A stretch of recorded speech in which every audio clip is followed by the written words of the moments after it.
నమస్కారం.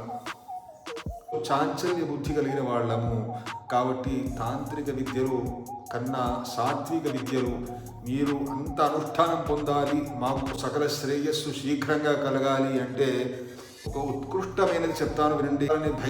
భైరవ జపం చేస్తాను, వారాహి మంత్ర జపం చేస్తాను, సకల జనాన్ని వశీకరణ చేసుకుంటాను. ఒకండి తాంత్రిక విద్యల వల్ల మీకు ఏమో ఒరిగేది లేదు, డబ్బులు నష్టం, దేవతల ఉగ్ర రూపం మీరు చూస్తారు. అతనికి ఏం కాదు, అతను వాళ్ళ గురువుతో గారు చెప్పిన ఉపశమన మంత్రం చదివి ఆయన మిమ్మల్ని వదిలించుకుంటాడు, డబ్బులు తీసుకుంటాడు, మిమ్మల్ని వదిలించుకుంటాడు. కాకపోతే దాంతో ఆ ఫలితం మీరు అనుభవిస్తారు. దాని ఫలితాలు ఎట్లా ఉంటాయో కూడా మీకు తెలియదు. నేను స్వయంగా అక్షరాలు తీసుకున్నా చేసేటట్టయితే తీసుకోండి, లేదైతే మీరు సాత్విక మార్గంలో సకల శ్రేయస్సు పొందండి అనేది ఈ వీడియోలోని సారాంశం. అలాగే ఇది వరకు నేను పెట్టిన వీడియోలు కూడా మీరు చూడండి. ఇది చాలా పెద్ద వీడియో కాబట్టి మీరు కొద్దిగా పూర్తి వీడియోని చూసి సబ్స్క్రైబ్ చేసుకోండి. అందరికీ నమస్కారం. గురు బ్రహ్మ గురు విష్ణు గురుదేవ మహేశ్వర గురు సాక్షాత్ పరబ్రహ్మ తస్మై శ్రీ గురవే నమః. వాగర్ధాంగ సంపృక్తో వాగర్ధః పరదీపత్తయే జగతః పితరో వందే పార్వతీ పరమేశ్వరౌ. శృతి స్మృతి పురాణానాం ఆలయం కరుణాలయం నమామి భగవత్పాదం శంకరం లోకశంకరం. అజ్ఞానాంజాహ్నవీతీర్థం విద్యాతీర్థం వివేకినాం సర్వేషాం సుఖదత్తీర్థం భారతీతీర్థమాశ్రయేత్. ఓం శ్రీ శృంగేరి శారదాంబాదే నమో నమః. అందరికీ నా ఛానల్కి నమస్కారం అండి. మీరందరూ కూడా చాలా వీడియోలు చూస్తూ ఉంటారు, చూస్తున్నారు కూడా. నా వీడియోలు కూడా చాలామంది సపోర్ట్ చేశారు. ఇందులో ఇప్పుడు నేను చెప్పబోయే విషయం ఏంటంటే, చాలామందికి ఒక మూఢనమ్మకం అనేది బలంగా ఏర్పడ్డది. అది ఏంటంటే, నేను నా వీడియోలన్నింటిలో కూడా చెప్తున్నాను, మంత్రశాస్త్రం గురించి ఇంట్లో బ్రాహ్మణేతరులు ఏ మంత్రాలు చేయాలి అని.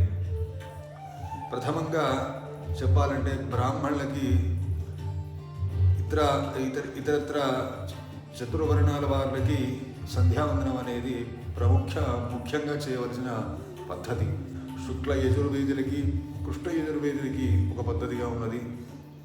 అలాగే క్షత్రియులకి అర్ఘ్యం వదిలిపెట్టడం, గాయత్రి జపం చేయడం ఇత్యాది వాళ్ళకి తర్పణాలు అవి అన్నీ వాళ్ళకి యథావిధిగా ఉన్నాయి. శూద్రులకి వచ్చేసరికి వాళ్ళకి సంధ్యావందనం ఎట్లా? శూద్రులంటే తీసి పారేయాల్సిన అవసరం లేదండి. వాళ్ళు ఈ కలియుగంలో ద్విజుల కన్నా ఉత్తమమైన స్థానాన్ని పొందుతున్నారు, బ్రహ్మజ్ఞానం పొందుతున్నారు, అనుష్ఠానం చేస్తున్నారు, సత్ప్రవర్తనతో ధర్మాచరణ చేస్తున్నారు. వాళ్ళకి ఒక సంధ్యావందనం అనేది ఉన్నది. ఆ సంధ్యావందనం ఏంటంటే కేవలం నా పురాణాల్లో చెప్పిన విధంగా ఈ శూద్రాది ఇత్యాది మనుషులు ఎవరైతే ఉన్నారో వాళ్ళు కేవలం సూర్యుడికి నమస్కారం చేస్తే చాలు ఆ ఫలితం వస్తుంది అని చెప్పబడి ఉన్నది. కానీ మన శంకరాచార్య విరచిత ఆదిత్య హృదయ పారాయణం చేస్తూ అర్ఘ్యప్రదానం వదిలిపెడితే, అంటే నీళ్లు ఒక రాగి చెంబులో వదిలిపెడితే వాళ్ళకి సకల శ్రేయస్సు కలుగుతుంది. వాళ్ళకి సత్ప్రవర్తన, చిత్తశుద్ధి, ఆత్మబుద్ధి కలిగి సద్బుద్ధి కలిగి వాళ్ళు కూడా సకల శ్రేయస్సు పొందుతారు. బుద్ధుల్ని ఏ విధంగా తీసి పారేయాల్సిన అవసరం లేదండి. వాళ్ళు కూడా ఈరోజు రేపు వేదాన్ని నేర్చుకుంటున్నారు, కార్యక్రమాలు చేయిస్తున్నారు. నేను చాలా మటుకు ఊర్లలోకి వెళ్ళాను, ఎక్కువ మంది వాళ్ళే ఉన్నారు. ఏ కులానికి వాళ్ళే అర్చకత్వం కానీ, బ్రాహ్మణత్వం కానీ, పెళ్ళిళ్ళు కానీ ఇత్యాది సమస్త కార్యాలు వాళ్ళే చేస్తున్నారు. సంతోషం. బ్రాహ్మణులు మాత్రం ఒకటే నీదండి, సంధ్యావందనం, గాయత్రి, బ్రహ్మ తపస్సు, బ్రహ్మజ్ఞానం పొంది అంత్యమున మోక్షానికి మార్గం చూసుకోవాల్సింది. అంతేగాని బ్రాహ్మణులు ఎప్పుడు డబ్బులు వెనక ప్రాకులాడరాదు అనేది శాస్త్రం కాదు, పురాణం కాదు. భగవద్గీతలో కృష్ణుడు కూడా అదే చెప్పాడు. బ్రాహ్మణులు ఎప్పుడు డబ్బులు వెనక పరిగెట్టరాదు. కాబట్టి డబ్బులు అవసరమే, కానీ అవసరానికి మించి సంపాదించి మేము కార్లలో తిరుగుతాము, BMW తిరుగుతాము అనేది పనికిరాదు. మీరు చూసి ఉంటారు, చాలామంది బ్రాహ్మణులని ఈరోజు రేపు యూట్యూబ్లో కానీ, ఇన్స్టాగ్రామ్లో కానీ ఆస్ట్రాలజీ పేరుతో చాలామంది విశేషమైన వస్త్రాధరణ వేసుకొని విశేషమైన అనుష్ఠానాలు చేసుకొని అసలు వాళ్ళని చూస్తుంటేనే జుగుప్సాకరంగా ఉంటుంది. అప్పుడప్పుడు వీళ్ళు బ్రాహ్మణుడైన ఆభరణాలు ఏంది, అదేంది, మళ్ళీ ఇంటర్వ్యూకి డబ్బులు ఇచ్చి మరి నాకంత స్తోమత లేదండి. కాబట్టి నేను స్వంతంగా నా వీడియో నేను తీసుకుంటున్నాను. అంతా పరమేశ్వర కృప. నచ్చిన వారికి నచ్చుతుంది, నచ్చిన వారికి నచ్చదు. కాకపోతే ఈరోజు విషయానికి వస్తే నిత్యము ఆదిశంకరాచార్యులు ఏ విధంగా మనకి పూజానుష్ఠానాలు చెప్పారు, ఏ మనుష్యుడు ఎంత సమయంలో ఏం చేయగలుగుతాడు అనే విషయం గురించి మాట్లాడుకుందామని ఈరోజు ఈ వీడియో తీసుకొచ్చానండి. ఇప్పుడు కొంతమందికి 5 నిమిషాలే సమయం ఉంటుంది, కొంతమందికి 10 నిమిషాలే సమయం ఉంటుంది, కొంతమందికి 15 నిమిషాలు, కొంతమందికి గంట. అలా చూసుకుంటే మగవాళ్ళకి 5 నిమిషాలు ఉన్న వాళ్ళకి ఏ విధంగా ఏ పారాయణ చేస్తే బాగుంటుంది, 10 నిమిషాలు ఉన్న వాళ్ళకి ఏ పారాయణ చేస్తే బాగుంటుంది, 15, 20, 30 నిమిషాలు ఉన్న వాళ్ళకి ఏ పారాయణ చేస్తే, ఏ ధ్యాన శ్లోకాలు కానీ ఏ ఇతరత్ర పూజ చేస్తే బాగుంటుంది అనేది మాట్లాడదాము అని, లేదా ఎవరికైనా తెలియకపోతే చెప్దామని వచ్చాను. ఇదివరకే చాలామంది చెప్పి ఉంటారు మీకు.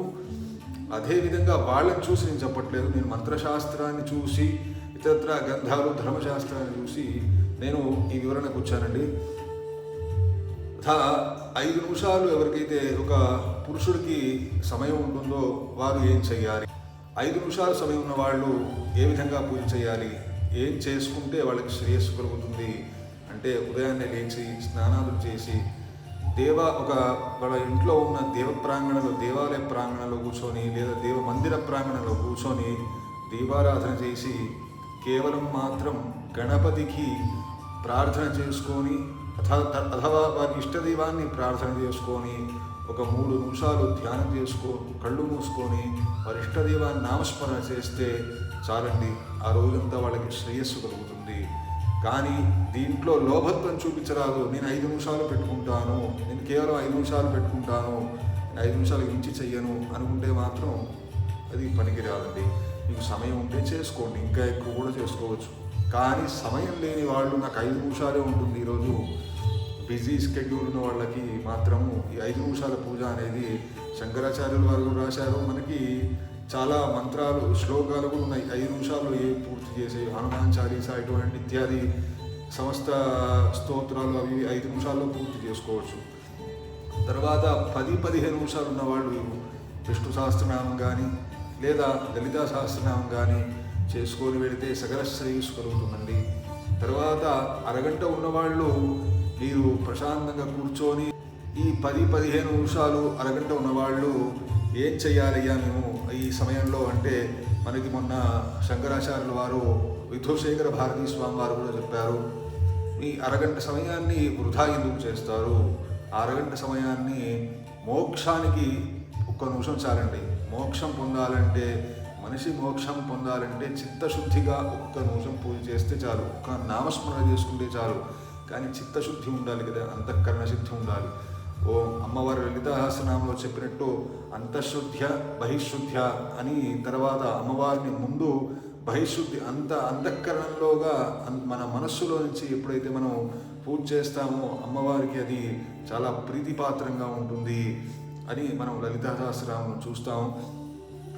అలాగే ఈ అరగంట 15 నిమిషాలు ఉన్న వాళ్ళు ఏ మంత్రం చేస్తే సకల శ్రేయస్సుగా కలుగుతుంది అంటే, ఈ కలియుగంలో ప్రథమంగా చెప్పబడింది ఏంటంటే దత్తోపాసన లేదా గణపతి ఉపాసన లేదా విష్ణు ఉపాసన. ఇవి కాదు, మాకు ఇష్టదేవం శివుడండి. ఎందుకంటే ఇప్పుడు ట్రెండింగ్లో శివుడే ఉన్నాడు కాబట్టి ఇప్పుడు ట్రెండింగ్ శివుడు, ఇప్పుడు మీ ఇంటి కులదేవం శివుడు అయితే శివుడు చేసుకోండి. కానీ వేరే వాడు చేస్తున్నాడు కదా నేను చేస్తాను అనే భావనతో మాత్రం చేయకండి. ఇతరులని అనుకరించకండి. మీ ఇష్టదేవాన్ని కులదేవాన్ని ప్రథమంగా ఆచరించండి. ప్రథమంగా వాళ్ళు తర్వాతే ఇత్యాది మీ ఇష్టదేవతలు. మీ కులదేవము మీ ఇంట్లో పరంపరంగా వస్తున్న దేవతని ఆరాధించడం ప్రప్రథమం. తర్వాతే ఇతర ఇష్టదేవతలు. శివారాధన చేయదలుచుకుంటే మీ శివారాధకులే అయితే ప్రశాంతంగా కూర్చొని మీకు నమ్మక చమకాలు వస్తే చేసుకోండి, లేదా శివాయ నమః అని బీజాక్షర శివమంత్రాన్ని చెప్పుకుంటూ చేసుకోండి, అభిషేకం చేసుకోండి, సకల శ్రేయస్సు కలుగుతుంది. లేదు ఇవేమీ లేవండి, మా ఇంట్లో మందిరమే లేదండి, అరగంట సేపు మేము ఏం చెయ్యాలండి అంటే అరగంట సేపు ప్రశాంతంగా కూర్చొని శివనామస్మరణ చెయ్యండి. బీజాక్షరపూర్వకంగా చేసుకోవచ్చు. దీనికి దోషం ఏమీ లేదు, ఎవరు అయినా ఎప్పుడైనా చేసుకోవచ్చు. ఓం నమ శివాయ, ఓంకారం అనేది ప్రణవం కాబట్టి నమ శివాయ నమ శివాయ నమ శివాయ అనుకుంటూ మీరు యథాశక్తి కూడా జపం చేసుకోవచ్చండి. ఈ అరగంట సేపు కళ్ళు మూసుకొని ప్రశాంతంగా శివుణ్ణి మనసులో ధ్యానం చేసుకుంటూ చెయ్యండి. మీకు ఖచ్చితంగా ఒక మంచి మార్గం, ఆధ్యాత్మిక మార్గం దొరుకుతుంది అని నేను ఖచ్చితంగా నమ్మి చెప్తున్నాను, చేసి చెప్తున్నాను. కావున మీరు ఈ విధంగా అరగంట ఉన్నవాళ్ళు మీరు ఇలా చేయండి. ఇక స్త్రీల విషయానికి వస్తే, స్త్రీలకి ఉదయం లేస్తే సాయంత్రం వరకు పనులు పనులు పనులు, ఏదో ఒక పని. ఈ పెళ్ళైన వివాహమైన వాళ్ళైతే వాళ్ళకి వాళ్ళ కష్టాలు వాళ్ళకు ఉంటాయి. కాబట్టి వాళ్ళకి కూడా పరమేశ్వరుడు కొద్దిగా సమయం ఇచ్చాడు. అందరూ ఆఫీస్కి వెళ్ళిపోతారు, పిల్లలు స్కూల్కి వెళ్ళిపోతారు. ఆ మధ్య సమయంలో ఉంటుంది, ఒక అరగంట గంట దొరుకుతుంది. అప్పుడు చాలామంది లలితా సహస్రనామ ఇత్యాది పూజలు చేసుకుంటారు. ఈ మధ్య ఎక్కువ మంది ఆడవాళ్ళే దీపారాధన చేయడం, పూలు ఇంట్లో నిర్మాల్యం తీసి పూజలు అవన్నీ పెట్టడం చూస్తున్నాం మనం. కాబట్టి ప్రథమం ఏంటంటే ఇంట్లో పెద్దవారు, మగవారు దీపారాధన చేయడం శ్రేయస్కరం. ద్వితీయం వారికి కుదిరినప్పుడు ఆడవారు చేస్తుంటారు, కానీ అది సాంప్రదాయం కాదండి. ఏదైనా పూజ విశేషంగా సత్యనారాయణ స్వామి వ్రతము లేదా గణపతి హోమ ఇత్యాది ఏమైనా విశేష పూజ చేసినప్పుడు స్త్రీలు అగ్నిహోత్రాన్ని వెలిగిస్తారు. ఇంట్లో నిత్య పూజ చేస్తే మాత్రం ఇంటి పెద్ద అంటే మగవారు మాత్రమే దీపారాధన చేయాలి.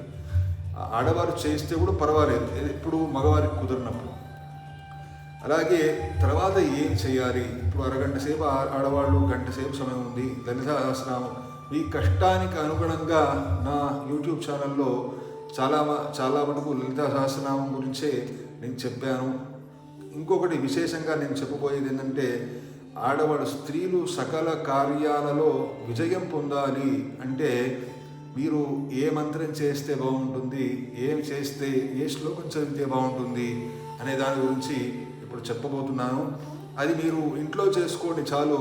మీరు ఇంట్లో 24 గంటలు చేసుకున్న ఇబ్బంది లేదు. దాని గురించి మీరు ఆ లలితా సహస్రనామంలో ఉన్నదే ఇది మీరు యథాశక్తి పొద్దున్నుంచి ఏ పని చేస్తున్నా కూడా మీరు ఇది చేసుకోవచ్చునండి. ఇలా చేసుకుంటూ ఉంటే మీకు సకల శ్రేయస్సు కలుగుతుంది. ఇంటికి ఒక పాజిటివ్ ఎనర్జీ అనేది వస్తుంది. కాబట్టి మీరు ఇలా చేసుకోండి. ఆ 2 నామాలు మీరు నిత్యము స్తోత్రంలోనిది ఈ పారాయణం చేస్తే మీరు సకల శ్రేయస్సు పొందుతారు. ఇలా చూసి ఒకసారి పాజ్ చేసుకొని చూసుకోండి. ఓం సత్యజ్ఞానానందరూప సామరస్య పరాయణ కపర్దిని కళామాల కామధుక్కామరూపిణి కళానిధి కావ్యకళా రసజ్ఞా రససేబధి పుష్టా పురాతన పూజ్య పుష్కరే క్షణ. ఈ 4 శ్లోకాలు మళ్ళీ ఇంకొకసారి చెప్తాను. సత్యజ్ఞానానందరూప సామరస్య పరాయణ కపర్దిని కళామాల కామధుక్కామరూపిణి కళానిధి కావ్యకళా రసజ్ఞా రససేబధి పుష్టా పురాతన పూజ్య పుష్కరే క్షణ. ఈ 4 లైన్లు మీరు నిత్యం పారాయణ చేసుకోండి. సకల శ్రేయస్సు కలుగుతుంది. మీరు దీపారాధన చేసిన దగ్గర నుంచి మీకు మంత్రాలు రావు అవి ఇవి అంటే, మీకు ఈ బీజాక్షరాలు అవి ఇవి రావనుకుంటే ఇది చదువుకుంటూ దీపారాధన చేయండి, చదువుకుంటూ పుష్పాలు పెట్టండి, చదువుకుంటూ మీరు ఏం చేయాలనుకున్నా చదువుకుంటూనే చేస్తూ ఉండొచ్చు. దానికి ఎటువంటి దోషం మీకు అంటదు. మీరు వంట చేస్తున్నాయి చదువుకోవచ్చు, లేదా ఇంటి పని చేసుకున్నాయి చదువుకుంటూ ఉండొచ్చు. కాకపోతే పొద్దున్నే స్నానం చేసి మీరు ఇంట్లో పనులు అవన్నీ చేసుకుంటూ ఉంటే శ్రేయస్సుగా ఉంటుంది. పనులు అయిపోయాక మళ్ళీ కూడా స్నానం చేసుకోవచ్చు, ఇబ్బంది ఏం లేదు. ఏమంటే మా ఇంట్లో అంత పని ఉంటుందండి, అప్పుడే స్నానం చేస్తే మళ్ళీ మురికి అవుతుంది. ఏముందండి, నీళ్ళు మనకి నీళ్ళకి కరువు లేదు. కాబట్టి మీరు ఇబ్బంది పడకుండా తల మీద స్నానాలు ఏం అవసరం లేదండి. మామూలు స్నానం చేసుకొని మీరు ఇంట్లో పని చేసుకుంటూ ఈ మంత్రం చదువుకుంటే సరిపోతుంది. తర్వాత దీపారాధన చేసినప్పుడు మళ్ళీ ఒకసారి స్నానం చేసి వచ్చి మళ్ళీ దీపారాధన చేసుకొని ఈ మంత్రాన్ని ఒక గంట సేపు మీరు లలితా సహస్రనామం, విష్ణు సహస్రనామం ఇత్యాది నీకు ఇష్టమైన దేవతలందరూ, ఆ పుస్తకంలో ఉన్న దేవతలందరూ, కొంతమంది ఆ పుస్తకం మొత్తం చదువుతారు. ఈ లలిత సహస్రనామం చిన్న పుస్తకం వస్తుంది కదా అమ్మవారిది, ఆ పుస్తకం మొత్తం చదువుతారు. ఉపయోగం ఏంది? ఏం లేదు. గబగబ ఓం శ్రీ శ్రీమాదా శ్రీమహారాజ్ఞి శ్రీమాదా ఉపయోగం ఏముంది? గరికపాటి నరసింహారావు గారు చెప్తుంటారు, ఉపయోగం లేని పని వృధా, అది మీరు ఎంత చేసినా ఉపయోగం లేదు. నిదానంగా శ్రీమాదా శ్రీమహారాజ్ఞి శ్రీమత్సింహాసనేశ్వరి చితగ్నికుండ సంభూత దేవకార్య సముద్యత, ఇలా చేస్తే మీకు 40 నిమిషాలు పడుతుంది. అంటే గంట సమయం మీకు అక్కడ సరిపోతుంది. కాబట్టి కొద్దిగా అలవాటైన వాళ్ళు కొద్దిగా ఫాస్ట్గా చేస్తే ఒక అరగంట, విష్ణు సహస్రనామం ఒక అరగంట, ఈ 2 సరిపోతాయి. కాబట్టి స్త్రీలు మాత్రం ఇలా చేసుకోండి, సకల శ్రేయస్సు కలుగుతుంది. ఇంట్లో ఉన్న నెగిటివ్ వైబ్స్ అన్నీ పోతాయి.